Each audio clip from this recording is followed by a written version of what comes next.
Hey everyone, and welcome to this week's educational video where I will be going over pigeon pose. I can do a million different videos on this particular pose because no matter what, it is a challenge. But the thing that will bring you the greatest ease, if anything, are props. If you have anything at all nearby to help bring a little bit more support to you and your body, you will find a little bit more ease in this particular posture. That's really what I'll focus on. So with me today, I have a blanket and 2 blocks. And what I'll go over today with these particular props is just showing you how you can support yourself a little bit differently when coming into this pose in class. So first and foremost, I will go over the pose itself.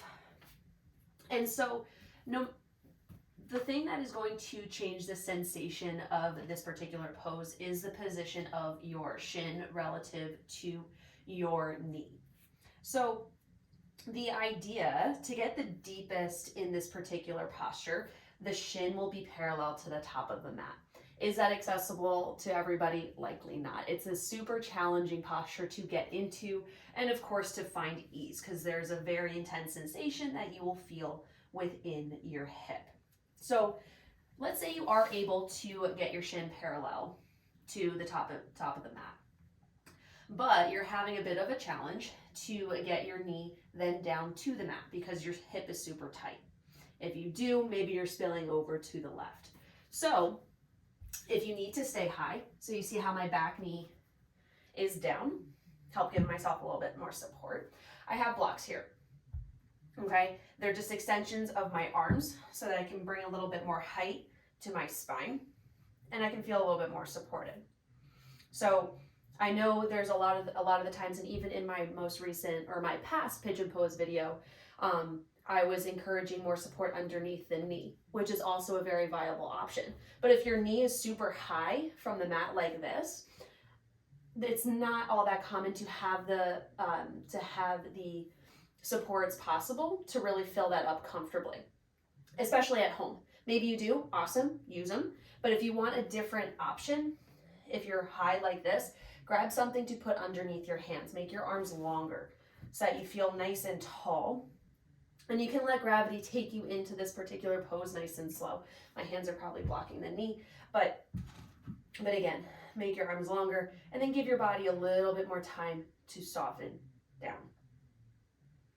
Okay, and then another option. So if you get down to the mat, but you're spilling over a little bit, so again, spilling over into the side that you're working on, but you feel pretty comfortable having your leg here in this 90-90, your right hip is just open up to the right side of the room. So something that I like to do is kind of have my the web of my thumb hooked around the backside of my hip, and I like to try to encourage a little bit of rotation to kind of encourage that right hip point to come a little bit closer to the earth, to the mat. So it might not get particularly even. It might still feel a little bit intense to get to that final end point, but that slow movement back and forth is just working into that range of motion, to that depth, at a pace that's comfortable for you. So if you're someone that prefers some subtle mobility over stillness, this is a great option. So again, I have my support of my fingertips on my left side. I'm using my right hand to encourage that right hip down towards the earth just a little bit, nice and slow, nothing forceful. And then as always, if you need to make your hand a little bit longer, so if you still feel super tilted and off kilter, put that block underneath that hand. I'm already a little bit more upright, and that movement within the hip is a lot smaller. So that's another option if that's how you like to explore that particular pose. And then another variation, so getting this knee perpendicular, or getting this angle perpendicular. I keep saying perpendicular, it's parallel. Your shin is parallel to the top of the mat. So if getting into this particular position is stressful on the knee, bring the ankle in towards the right hip. And so that's going to change the sensation, but Again, we're trying to make this particular pose accessible. And over time, so again, you can still do the same rocking here. You can still do the same thing, the same supports underneath the hands.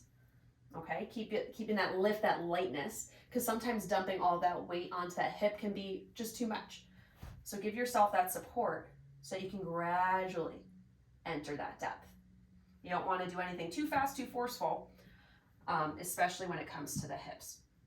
So again, if it's too stressful on the knee, you're not even at the hip yet. If it's too much on the knee to be in this particular position, bring that heel in towards your inner thigh.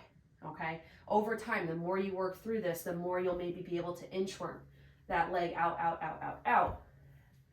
to find a little bit more depth. But again, it's not about finding as much stress as you can in your body. It's bringing ease. Okay. And so the same thing, you can always rock the hip here, finding that height within the spine. All those options are available to you here.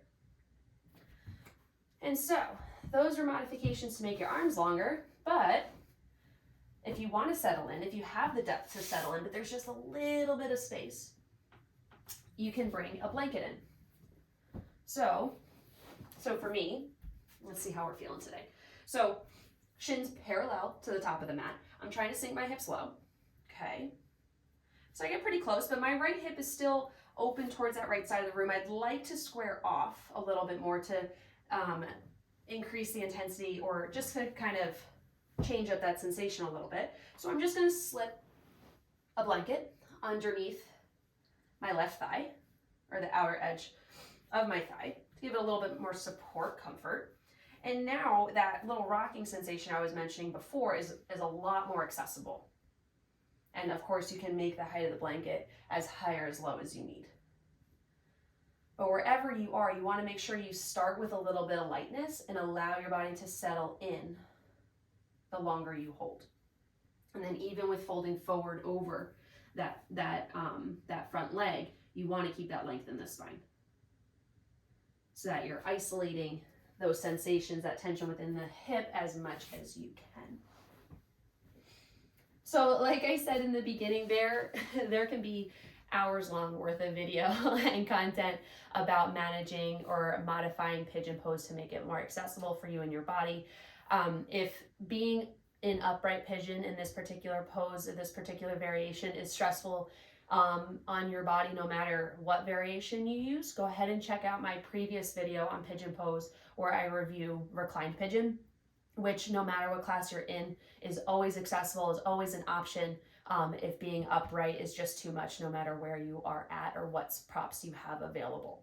So if this was helpful, please let me know. I look forward to hearing everyone's feedback if you do use this video to help make modifications in your own practice. And if there are props that you have or don't have and you'd like to learn a little bit more about how to use them in pigeon pose, please feel free to reach out. I would love to assist you in any way that I can to make your flow as energizing and as easy and accessible as possible. So I look forward to hearing what y'all think, and have an awesome, awesome day.